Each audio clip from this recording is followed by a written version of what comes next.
বৃহস্পতিবার দিন অথবা রাতে যদি এই আমলটি আপনি করতে পারেন, ইনশাআল্লাহ আপনার দোয়া কবুল হবেই হবে।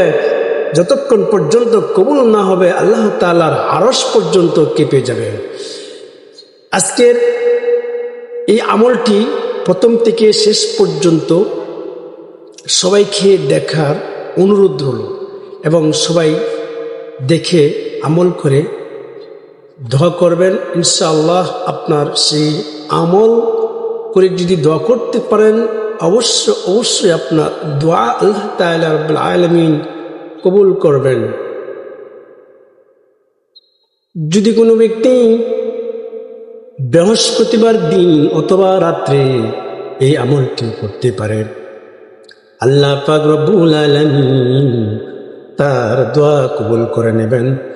যতক্ষণ পর্যন্ত তার দোয়া কবুল হবে না আল্লাহ তাআলা রব্বুল আলামিনের আরশ কাঁপতে থাকবে।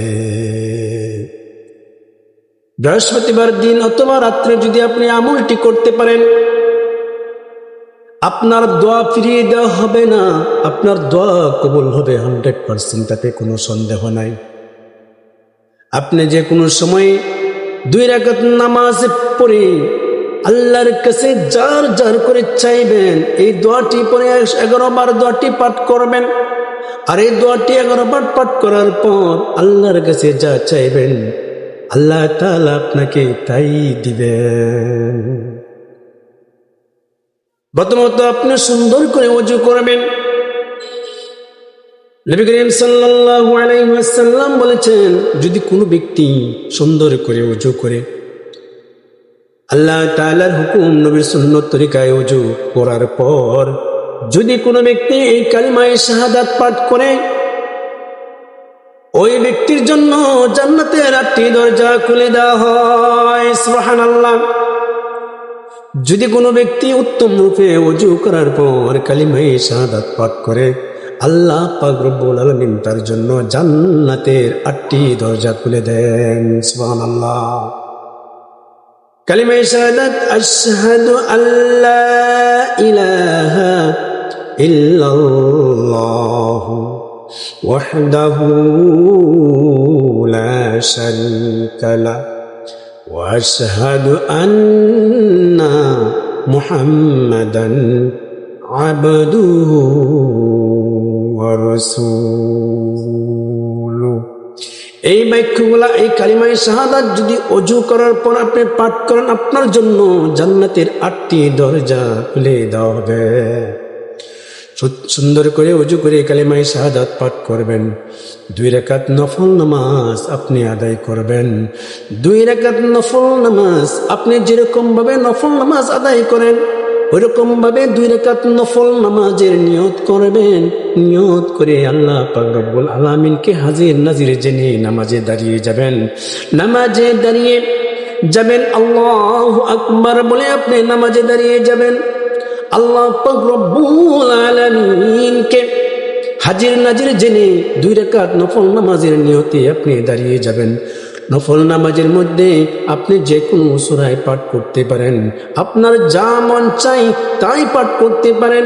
আপনার যে কোনো সূরা আপনি জানেন, যে সূরাটুকু আপনি জানেন সেই সূরাটা আপনি ওই নামাজের মধ্যে আপনি তেলাওয়াত করবেন।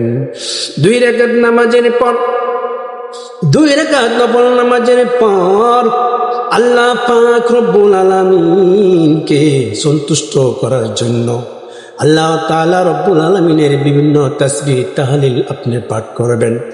সর্বপ্রথম নিজের জীবনের গুনাহ আল্লাহ পাক রব্বুল আলামিনের কাছে ইস্তিগফার করে ক্ষমা চেয়ে নেবেন। কমসে কম 11 বার আস্তাগফিরুল্লাহ আল্লাযী লা ইলাহা ইল্লা হুয়াল হাইয়ুল কাইয়্যুম। যে কোনো ইস্তিগফার আপনি পড়তে পারেন। 11 বার ইস্তিগফার পাঠ করবেন। আল্লাহ তাআলার কাছে জীবনের গুনাহ আত্মসমর্পণ করবেন। জীবনের গুনার জন্য লজ্জিত হবেন। জীবনের গুনাহ ক্ষমা আছে আল্লাহ তাআলার কাছে বলবেন, আল্লাহ যেন আপনাকে মাফ করে দেন। ইস্তিগফার এরকম ভাবে পাঠ করবেন, আস্তাগফিরুল্লাহ, আস্তাগফিরুল্লাহাল্লাযী লা ইলাহা ইল্লা হুয়াল হাইয়ুল কাইয়্যুম। যেকোনো ইস্তিগফার পড়তে পারেন। আস্তাগফিরুল্লাহ, এতটুকু ইস্তিগফার পড়তে পারেন।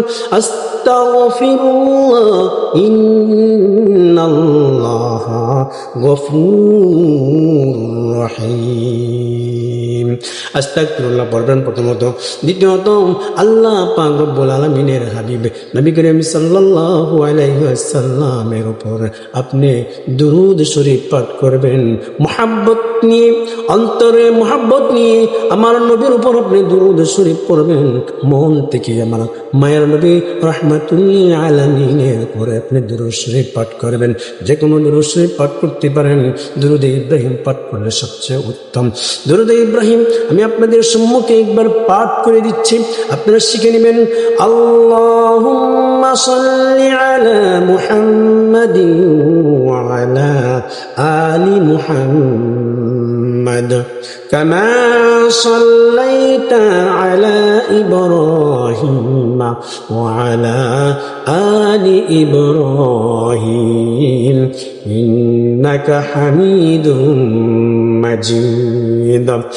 আল্লাহুম্মা বারিক আলা মুহাম্মাদিন ওয়া আলা আলি মুহাম্মাদ কামা বারাকতা আলা ইব্রাহিম ওয়া আলা আলি ইব্রাহিম ইন্নাকা হামিদুম মাজিদ।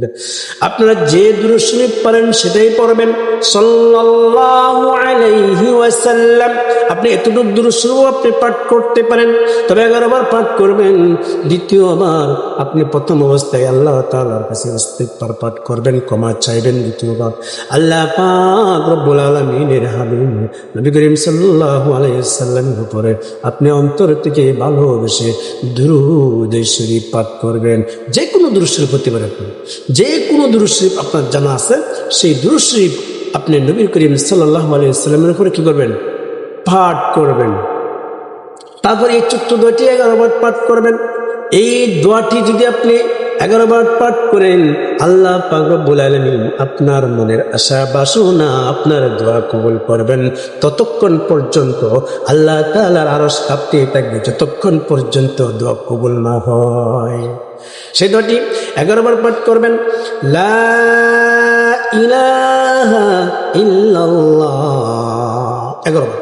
লা ইলাহা ইল্লাল্লাহ, লা ইলাহা ইল্লাল্লাহ। এরকম ভাবে 11 বার পাঠ করার পরে সবটা একবারে পাঠ করবেন। লা ইলাহা ইল্লাল্লাহ মুহাম্মাদুর রাসূলুল্লাহ। এই কালিমাটি এত গুরুত্বপূর্ণ, এত ফজিলতপূর্ণ। নবী করিম সাল্লাল্লাহু আলাইহি ওয়াসাল্লাম বলেন, এই কালিমা যদি এক পাল্লায় রাখা হয় আর সারা দুনিয়া এবং পৃথিবীর আসমান জমিন যদি এক পাল্লায় রাখা হয়, এই কালিমার ওজনের পাল্লা ভারী হয়ে যাবে।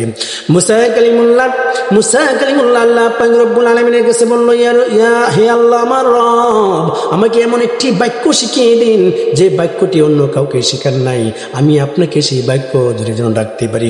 আল্লাহ পাক রব্বুল আলামিন বললেন, তুমি আমার সঙ্গে পড়ো, পাঠ করো, লা ইলাহা ইল্লাল্লাহ। মুসা কালিমুল্লাহ পাঠ করে বললেন, হে আল্লাহ, এই কালিমা তো সবাই জানে, সবাই পড়তে পারে, আমাকে স্পেশাল বলেন। আল্লাহ পাক রব্বুল আলামিন বলেন, হে মুসা, তুমি জানো না এই কালিমা আসমান জমিন তার চেয়ে এই কালিমার ওজন বেশি। যদি এই কালিমা এক পাল্লায় রাখা হয়, আসমান জমিন সারা পৃথিবী এক পাল্লায় রাখা হয়, কালিমার ওজনে ওই পাল্লা ভারী হয়ে যাবে। সুবহানাল্লাহ।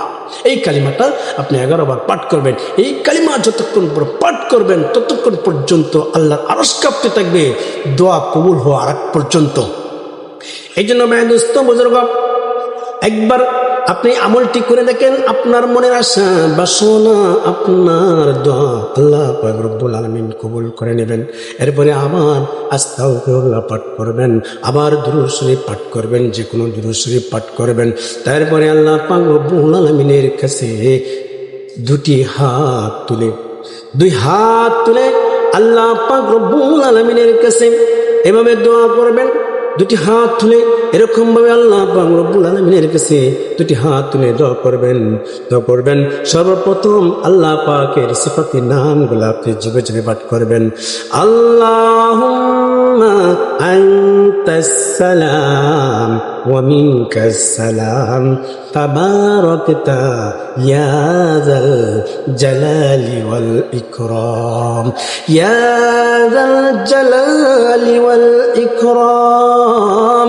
এই বাক্যটা আপনি কয়েকবার পাঠ করবেন, আল্লাহর নামটি ইয়া যাল জালালি ওয়াল ইকরাম।